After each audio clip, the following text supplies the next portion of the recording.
नमस्कार साथियों, गौरव ज्ञान धारा में आप सभी का स्वागत है।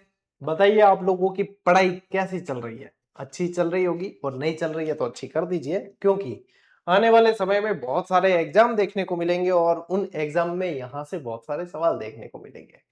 तो आज अपन कक्षा 10 का अध्याय 9 शुरू कर रहे हैं। आरबीएसई की कक्षा 10 का अध्याय 9 शुरू किया जा रहा है और वो है आप लोगों के राजस्थानी भाषा और साहित्य से संबंधित। अगर ग्रेड 3 की भी आगे तैयारी करोगे आप तो इसके राजस्थानी भाषा और साहित्य का स्पेशल टॉपिक आप लोगों के दे रखा है, स्पेशल अलग से मेंशन किया हुआ है, यानी कि ये बहुत महत्वपूर्ण है। साहित्यिक रचनाओं से संबंधित प्रश्न पूछते हैं, बोलियों से संबंधित प्रश्न पूछते हैं, इसके विकास से संबंधित प्रश्न पूछते हैं। तो सारी तरीके से जो है इस आपके आरबीएसई कक्षा 10 वाली जो बुक के अंदर है ना, बहुत शानदार इसका कलेक्शन दे रखा है। तो अपना आप मान के चलें कि राजस्थानी भाषा साहित्य की कम से भी कम जो है 3-4 क्लास आएगी, है ना। तीन तो मान के चलें कि आएगी आएगी। एक आज आ रही है, एक सोमवार को आएगी क्योंकि बीच में शनि रवि आ गया, है ना। वीकेंड पे अपनी क्लास नहीं आती है, सप्ताह में 5 दिन आती है। तो ये बहुत शानदार आप लोगों के रहने वाली है और एक एक रचना जो आरबीएसई के अंदर दे रखी है वो पढ़ लेंगे अपन, और उसके अलावा भी जो चीजें सारी की सारी पढ़ेंगे, लेकिन बशर्ते आप नियमित रहने चाहिए। ठीक है, ये ध्यान रखेंगे। चलिए शुरू करते हैं। अब देखो, सबसे पहले अपन बात करते हैं राजस्थानी भाषा और बोलियों की। तो यहाँ पे सबसे पहले जो है, किसी भी चैप्टर को अपन शुरू करते हैं तो वहां पे परिचय दिया हुआ होता है। तो परिचय को भी अपन ने क्या कर दिया है, नोट्स मेकिंग पैटर्न पे कर लिया है, कि वहां से भी आप लोगों को चीजें सीधी सीधी याद हो जाए, और एक्स्ट्रा चीज जो बताऊंगा वो आपको ध्यान रखनी है। देखो, राजस्थानी भाषा से तात्पर्य राजस्थान के लोगों की मातृभाषा, अपनी तो मातृभाषा, जैसे कि यदि बात करें राजस्थानी, और राजस्थानी के अंदर फिर अलग अलग जैसे बोलियां आ गई, मारवाड़ी, मेवाड़ी, अहिरवाटी, मेवाती, मालवी, रांगड़ी, है, ये सारी बोलियां हैं। ये सारी अलग अलग बोलियां आ गई। मरु भाषा का विकास, पहले इसे क्या है, मरु भाषा के नाम से जाना। तो मरु भाषा का प्रथम उल्लेख कहां मिलता है, तो विक्रम संवत 835 या 913 ईस्वी में उद्योतन सूरी की एक पुस्तक लिखी गई थी, कुवलय माला। कौन सी पुस्तक थी? उद्योतन सूरी की कुवलय माला थी। ये उद्योतन सूरी ने जो है ये वत्सराज के समय लिखी थी। किसके समय? वत्सराज के समय लिखी थी, वत्सराज के समय। अब वत्सराज कौन? गुर्जर प्रतिहार शासक थे। कौन थे?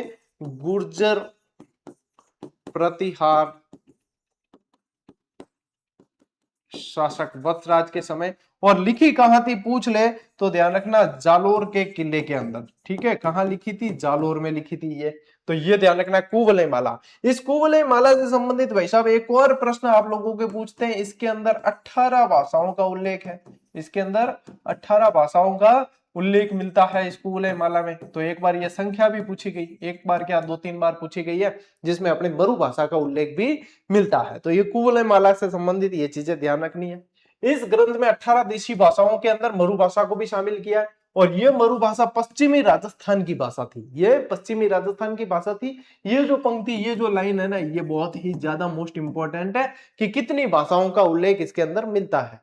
तो ये मिलता है भाई साहब, आप लोगों के 18 भाषाओं का उल्लेख मिलता है। किसकी बात हो रही? कुवलय माला की। लिखी किसने? उद्योतन सूरी ने। लीजिए स्क्रीनशॉट लो, टाब्रो आगे बढ़ा। ठीक है, अब देखिए, अब ये कौन है भाई साहब? George Abraham Grierson. ये कौन है? जॉर्ज अब्राहम ग्रियर्सन, जिन्होंने यहाँ पे भाषाओं का वर्गीकरण दिया है। ठीक है, लिंग्विस्टिक सर्वे ऑफ इंडिया नाम से इन्होंने एक पुस्तक लिखी है, और उसके अंदर पूरा जो है वर्गीकरण दिया है जॉर्ज अब्राहम ग्रियर्सन। ठीक है, जॉर्ज अब्राहम ग्रियर्सन।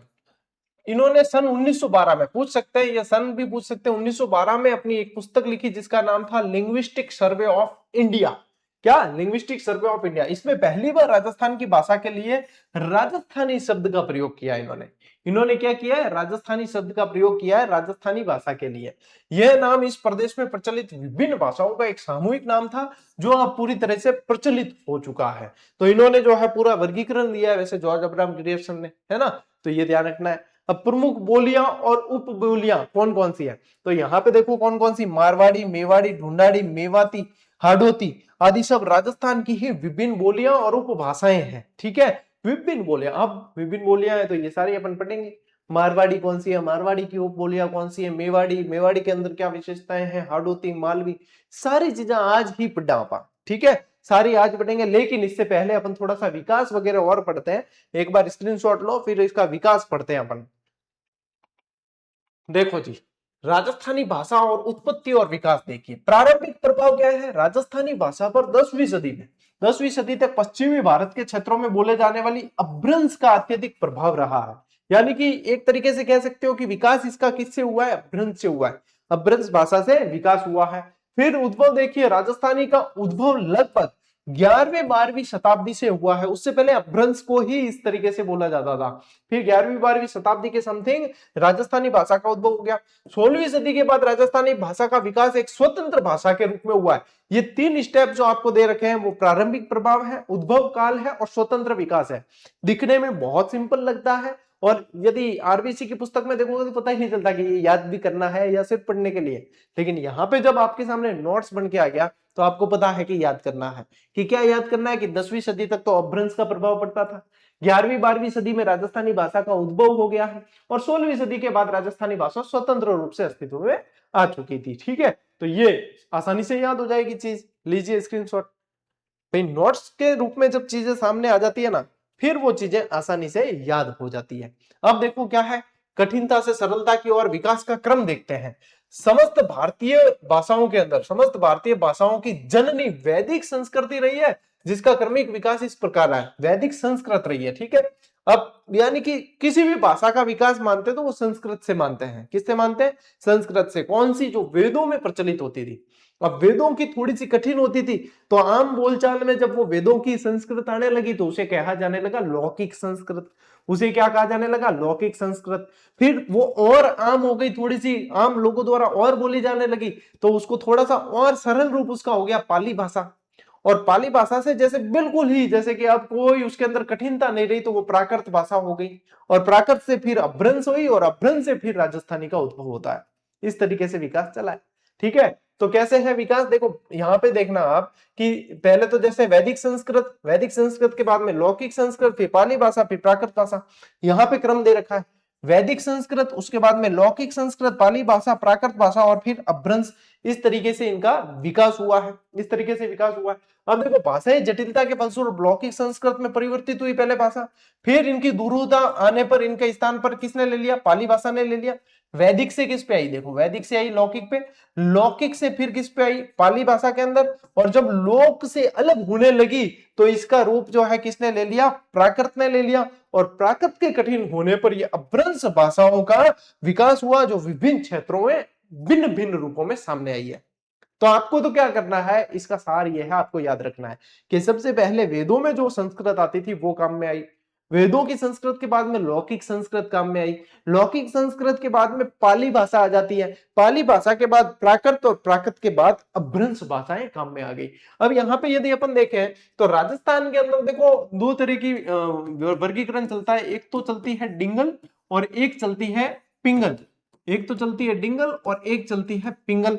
अब यहाँ पे डिंगल के अंदर अपन देखें तो डिंगल का जो है आप लोगों को यहाँ पे यदि देखना है आप लोगों को, तो डिंगल से मारवाड़ी का उद्भव हुआ है। किसका हुआ है?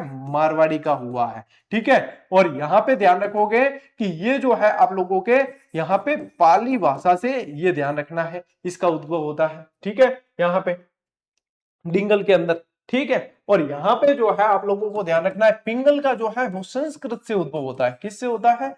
संस्कृत से इसका उद्भव माना जाता है। इसका किससे माना जाता है? संस्कृत से उद्भव माना जाता है। ये ध्यान रखना है आप लोगों को, किसका? पिंगल का।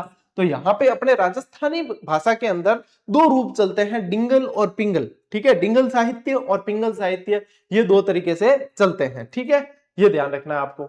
ठीक है, आगे बढ़ते हैं। देखिए अब राजस्थानी भाषा का भी अपभ्रंश भाषाओं से ही विकास हुआ है। इसके संबंध में विद्वान मुख्यतः 3 अपभ्रंशों का उल्लेख करते हैं। कौन कौन से? एक तो स्वरसेनी अपभ्रंश, एक नागर अपभ्रंश और एक मरु गुर्जरी अपभ्रंश। अपभ्रंश में भी 3 अपभ्रंश है, स्वरसेनी अपभ्रंश है, नागर अपभ्रंश है और मरु गुर्जरी अपभ्रंश है। अब सबसे प्रामाणिक मत किसके बारे में? मरु गुर्जरी अपभ्रंश के बारे में। अपने राजस्थानी भाषा की बात करें तो सबसे प्रामाणिक किसके बारे में? मरु गुर्जरी अपभ्रंश के बारे में। ये जो मैं आप लोगों को पढ़ा रहा हूं, या आप चैप्टर 9 खोल के देखोगे तो पूरा पैराग्राफ है, ऐसे कैसे पूरा पैराग्राफ है। यहाँ पे तो आने पे ये बिल्कुल सरल हो गया है, नहीं वहां से देखते हो तो फिर समझना थोड़ा सा कठिन रहता है। यहाँ तो बिल्कुल बहुत व्यवस्थित हो गया है। इनमें से देखो मरु गुर्जरी अपभ्रंश का मत सबसे अधिक उचित और तर्क संगत लगता है। मरु गुर्जरी अपभ्रंश से ही मरु भाषा राजस्थानी भाषा का विकास हुआ है और इसी अपभ्रंश गुर्जरी शाखा से गुजराती का किससे इसके ही गुर्जरी शाखा से गुजराती भाषा का विकास हुआ है और यह विभाजन भौगोलिक दृष्टि से सही बैठता है और व्याकरणिक विशेषताओं को देखने पर राजस्थानी और गुजराती में अनेक समानताएं भी देखने को मिलती है। राजस्थानी और गुजराती में अनेक समानताएं देखने को मिलती है। ठीक है, तो ये ध्यान रखना अपने को भाई। 3 अपभ्रंश ध्यान रखने, स्वरसेनी अपभ्रंश, स्वरसेनी में संस्कृत का प्रभाव ज्यादा देखने को मिलता है, नागर अपभ्रंश और मरु गुर्जरी। अब मरु गुर्जरी से अपने जो है भैया अपनी भाषा राजस्थानी वाली बनी है, मरु भाषा बनी है। ठीक है, तो ये ध्यान रखना। और गुर्जरी अपभ्रंश जो है उससे गुजराती भाषा बनी, उससे क्या बनी है, गुजराती भाषा बनी है। ठीक है, लो भाई साहब स्क्रीनशॉट लो, फटाफट स्क्रीनशॉट लो।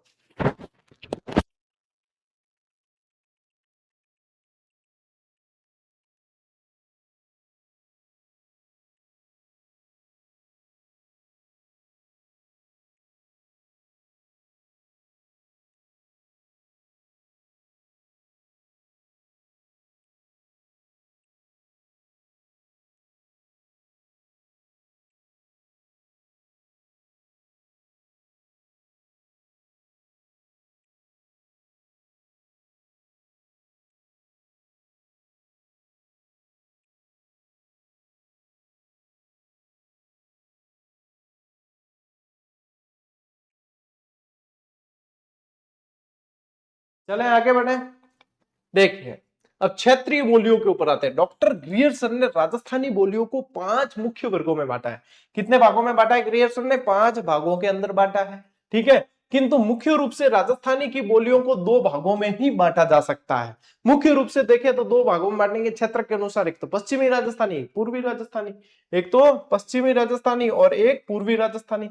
पश्चिमी राजस्थानी में देखो मारवाड़ी, मेवाड़ी, वागड़ी, ये क्या है वागड़ी, वागड़ी और शेखावाटी आ गई। ठीक है, और यहाँ पे पूर्वी राजस्थानी के अंदर आ गई आपके ढूंढाड़ी, हाडोती, मेवाती और अहिरवाटी यानी कि राठी। तो मुख्य तौर पे तो 2 भागों में बांटा है, लेकिन ग्रियर्सन के वर्गीकरण को पूछे तो इन्होंने 5 भागों के अंदर बांटा है, इन्होंने 5 भागों में बांटा है। ठीक है, लीजिए स्क्रीनशॉट लो। ठीक है, लीजिए। ठीक है, अब देखो, अब आप लोगों को एक चीज जो मैंने यहां पे बताई है, हाँ इसमें है ना, इसमें क्या करना है आपको, मारवाड़ी जो है ये प्राकृत कर देना, ये प्राकृत का रूप है। ठीक है, और यहाँ पे संस्कृत वाली जो है ना, इसके अंदर पाली भाषा का प्रभाव देखने को मिलता है। इसके अंदर ये यहां से क्या बनती है, पिंगल। ठीक है, पिंगल जो है, पिंगल के अंदर जो है आप लोगों को ध्यान रखना है संस्कृत का प्रभाव देखने को मिलता है, और यहाँ पे डिंगल के अंदर जो है प्राकृत भाषा का प्रभाव देखने को मिलता है। ठीक है, प्राकृत का प्रभाव देखने को मिलता है। यहाँ थोड़ा सा मैंने संशोधन कराया फिर से, ये सही है एकदम। ठीक है, वहां पे मैंने जो पाली बताई थी ना, वो पाली यहाँ पे आएगी, यहाँ प्राकृत आएगी। ठीक है, अब बढ़ते हैं अपन एक एक बोली की तरफ, अब बढ़ते हैं एक एक बोली की तरफ। राजस्थान की प्रमुख बोलियां, अब समूह पहली पहल के आई, मारवाड़ी आई, जिको मैं बार बार बोलियां करूं क्लास में, है नहीं, बा मारवाड़ी है। और मैं तो मारवाड़ी क्या गोडवाड़ी ज्यादा बोलता हूँ, जो मारवाड़ी की उप बोली है अलग। ठीक है, गोडवाड़ी, थली, गोडवाड़ी, ये मारवाड़ी की उप बोलियां हैं। अब इसमें देखो भाई साहब, राजस्थान के इतिहास और भूगोल में मारवाड़ का महत्वपूर्ण स्थान, राजस्थानी बोलियों में मारवाड़ी का अत्यंत महत्वपूर्ण है, मारवाड़ी का अत्यंत महत्वपूर्ण योगदान रहा है। इस बोली में साहित्य सृजन अपेक्षाकृत अधिक हुआ है। सबसे अधिक यदि साहित्य सृजन कहे, देखो साहित्य की दृष्टि से सबसे समृद्ध भाषा देखोगे, सबसे समृद्ध बोली देखोगे, तो वो क्या है, मारवाड़ी में अधिक है, मारवाड़ी में अधिक है।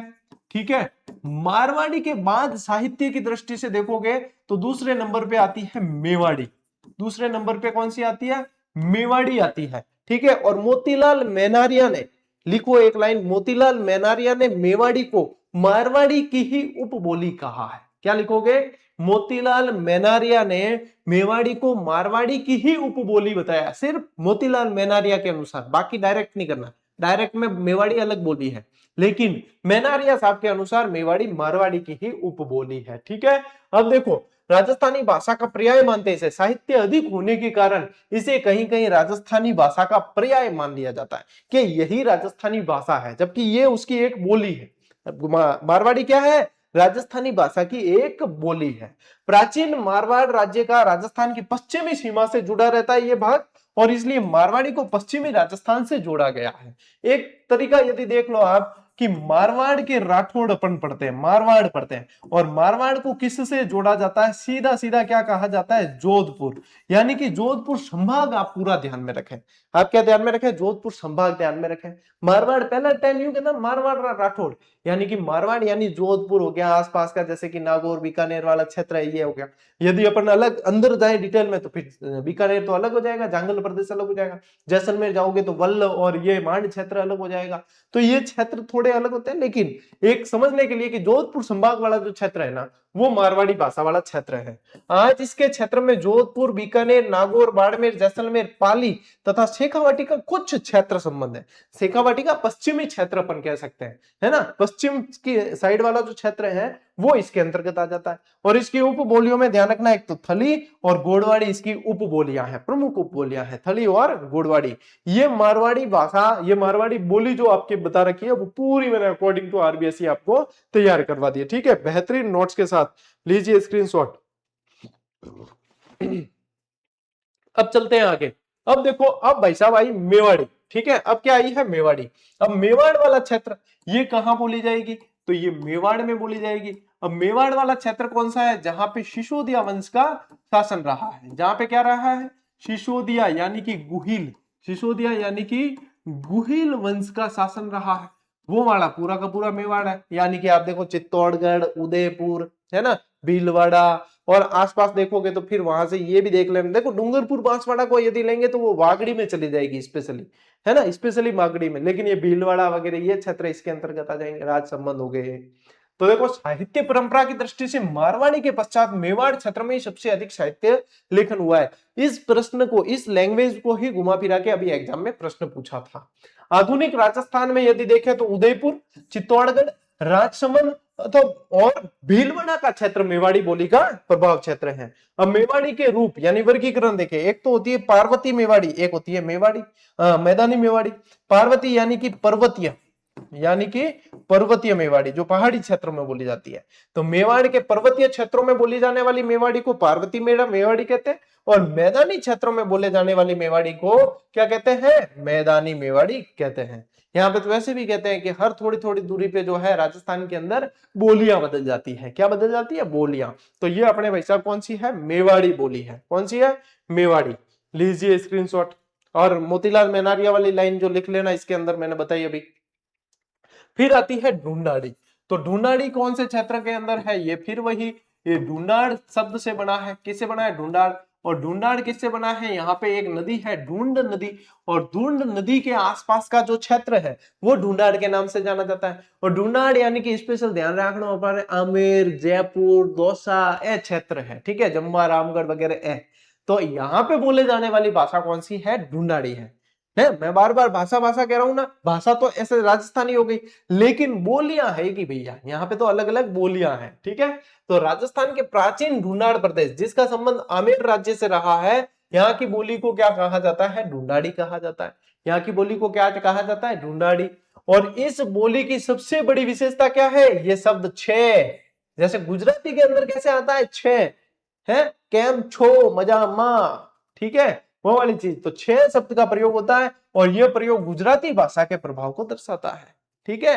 हाँ, पानी पियो छह, खानो खायो छह, यू, ठीक है। तो यहाँ पे छह भाषा का प्रयोग, ये छह शब्द का प्रयोग होता है बार बार। आधुनिक राजस्थान में जयपुर, दौसा, बगरू, दूदू तक का क्षेत्र ढूंढाड़ी का क्षेत्र कहा जा सकता है भाषा के अंदर। ये वाला क्षेत्र जयपुर दौसा मुख्य रूप से ध्यान रखो, जयपुर और दौसा, तो ये मुख्य है। अब इसकी उपबोलियां कौन कौन सी है, तोरावाटी, राजावाटी, नागरचोल, ये सब इसकी उपबोलियां हैं, ये सब ढूंढाड़ी की उपबोलियां। कौन सी, तोरावाटी, राजावाटी, नागरचोल। और आप लोगों को पता है एक संत दादू दयाल की रचनाएं कौन सी भाषा में, सदुगड़ी, वो कौन सी भाषा में, सदुगड़ी, वो भी ढूंढाड़ी का ही रूप है, ठीक है, सदुगड़ी भी ढूंढाड़ी का ही रूप है। तो ले स्क्रीनशॉट लो, चलो टापरा स्क्रीनशॉट ले। चलो आगे बढ़ा। अब आयो भाई साहब हाडोती। अब हाडोती में क्या जिला आवे, हाडोती में आवे भाई बाबू जाको, क्या आवे, बाबू जाको। बाबू जाको क्या है, 12 बूंदी, झालावाड़, कोटा। अब ये क्या है, ये आप कह सकते हो एक तरीके से कोटा संभाग। ये क्या है, ये कोटा संभाग वाला क्षेत्र है। कौन सा है, कोटा संभाग। अब हाड़ावंशी चौहानों का जहां जहां शासन रहा वो कहलाता है हाडोती। वो क्या कहलाता है? हाडोती। और यहाँ पे बोले जाने वाली भाषा जो है वो यहाँ पे हाडोती के नाम से जानी जाती है। यहाँ पे भी ढूंढाड़ी की तरह 6 शब्द का प्रयोग देखने को मिलता है। अब देखो, हाड़ा राजपूतों के राज्य से संबंधित क्षेत्र होने के कारण हाडोती बोली का क्षेत्र मानते हैं। इसमें भी ढूंढाड़ी की तरह 6 शब्द का प्रयोग बार बार किया जाता है। कौन से क्षेत्र आ गए? कोटा, बूंदी, झालावाड़ और बारा वाले क्षेत्र आ जाते हैं। फिर आता है आप लोगों के मेवाती। मेवाती के अंदर मैं बता दूं आप लोगों को कौन सा क्षेत्र आता है? अलवर प्लस भरतपुर, अलवर और भरतपुर। और आधुनिक क्षेत्र में देखोगे तो कोटपुतली, बहरोड भी इसके अंदर आ जाएगा। कौन सा आ जाएगा? कोटपुतली, बहरोड। अब देखो, यह मेवाती नाम जो है मेव जाति के बाहुल्य के कारण पड़ा है। तो मेव जाति का आधिक्य यानी कि अधिकता होने के कारण अलवर भरतपुर का क्षेत्र मेवात के नाम से जाना जाता है। यहाँ के जैसे राणा सांगा के साथ अपन पढ़ते एक सेना नायक लड़े थे, हसन खां मेवाती, तो वो मेवात के रहने वाले थे। और यहाँ की बोली क्या कहलाती है? मेवाती कहलाती है। अब देखो, इसका विस्तार देखें तो इस क्षेत्र, ये क्षेत्र राजस्थान के आसपास हरियाणा के क्षेत्रों को भी स्पर्श करता है। और भरतपुर के आसपास क्षेत्रों में इस बोली का ब्रज भाषा का प्रभाव देखने को मिलता है। यानी कि मेवाती के अंदर क्या कह सकते हो आप कि मेवाती में ब्रज भाषा का प्रभाव देखने को मिलता है। ब्रज भाषा का प्रभाव देखने को मिलता है मेवाती के अंदर। वो भी भरतपुर वाले क्षेत्र से छूते हुए क्षेत्रों में देखने को मिलेगा। ठीक है, मेवाती पे ब्रज भाषा का प्रभाव देखने को मिलता है। लो स्क्रीनशॉट लो भाई। ठीक है, इसके अलावा अब देखो वागड़ी, ये वागड़ वाला क्षेत्र में बोली जाती है। ये कहां बोली जाती है? वागड़ क्षेत्र के अंदर बोलते हैं। और वागड़ में कौन कौन से क्षेत्र आते हैं? स्पेशली आता है डूंगरपुर प्लस बांसवाड़ा, डूंगरपुर प्लस बांसवाड़ा वाला क्षेत्र आता है। अब आपको प्रतापगढ़, तो प्रतापगढ़ तो वैसे कांठल कहलाता है, तो वहां पे कांठली भाषा नहीं होती है, बोलते वागड़ी ही है या फिर मेवाड़ी भाषा का प्रयोग हो जाता है वहीं पे। ठीक है, तो यहां देखो, राजस्थान के वागड़ क्षेत्र की प्रमुख बोली है, इसलिए वागड़ी नाम है। ये बोली बांसवाड़ा और डूंगरपुर तथा आसपास के पहाड़ी क्षेत्रों में बोली जाती है। और इस बोली पर गुजराती भाषा का प्रभाव स्पष्ट देखने को मिलता है, क्योंकि गुजरात का सीमावर्ती क्षेत्र होने के कारण गुजरात का प्रभाव देखने को मिलता है यहाँ पे। ठीक है, गुजराती का प्रभाव देखने को मिलता है। अब शेखावाटी, शेखावाटी में आप लोगों के स्पेशली आ जाएगा चूरू प्लस सीकर प्लस झुंझुनू। ठीक है, और क्या आ जाएगा? झुंझुनू, ये क्षेत्र आ जाएगा। तो यहाँ पे तो जो है भैया शेखावाटी बोली जाती है। राम शेखा के नाम से प्रसिद्ध राजस्थान का क्षेत्र शेखावाटी के नाम से जाना जाता है। और यहाँ की बोली भी क्या कहलाती है? शेखावाटी कहलाती है। कौन कौन से? चूरू, सीकर, झुंझुनू तो है ही, लेकिन साथ में हनुमानगढ़, सूरतगढ़ और गंगानगर के अंदर भी इसका प्रभाव देखने को मिलता है। अब मैं आप लोगों को बता दूं कि यहाँ पे गंगानगर और हनुमानगढ़ में देखोगे तो कुछ क्षेत्रों में पंजाबी भाषा का प्रभाव भी देखने को मिलता है। पंजाबी बोलते हैं यहाँ के लोग, क्योंकि पंजाब से छूता हुआ क्षेत्र है, इसलिए यहाँ पे पंजाबी का प्रभाव भी यहाँ की भाषा में देखने को मिल जाता है। ठीक है, तो ये यहाँ पे आप लोगों को ध्यान रखना है। ठीक, लीजिए स्क्रीनशॉट। अब आती है भैया आप लोगों के मालवी। कौन सी है? मालवी। अब मालवी कहाँ आएगी? मालवा को छूने वाले क्षेत्र में। और मालवा कहाँ पड़ता है? मालवा एमपी में पड़ता है। मालवा का पठार उसी का हिस्सा है, हाड़ौती का पठार भी। ठीक है, तो देखो, प्राचीन मालवा प्रदेश का राजस्थान से गहरा संबंध रहा है और मालवा से जुड़े राजस्थान के क्षेत्रों में मालवी का बहुत गहरा प्रभाव रहा है। अब जिसका अंतर करना बहुत कठिन है, इसी कारण मालवी को राजस्थान की ही उपबोली स्वीकार कर लिया गया है, राजस्थानी की ही उपबोली कह दिया गया है। अब देखो, क्षेत्र कौन सा है? तो प्रतापगढ़ का क्षेत्र इस बोली का क्षेत्र है। यही बाकी रहा था वागड़ी के अलावा, तो प्रतापगढ़ वाला क्षेत्र के अंदर मालवी बोली का प्रभाव देखने को मिलता है। मध्य प्रदेश का रतलाम, झाबुआ आदि का क्षेत्र इस बोली का क्षेत्र है, तो उससे छूने वाला क्षेत्र जैसे प्रतापगढ़ के अंदर अपने यहाँ पे देखने को मिलेगी। ठीक है, इसके अलावा ध्यान रखना, इसकी उपबोलियां जो है वो रांगड़ी और निमाड़ी, ये मालवी की उपबोलियां है। मोस्ट इंपोर्टेंट कर देना, कौन सी है? रांगड़ी और निमाड़ी, ये मालवी की उपबोलियां है। तो ये आप लोगों को ध्यान रखना है। ठीक है, लो भाई स्क्रीनशॉट।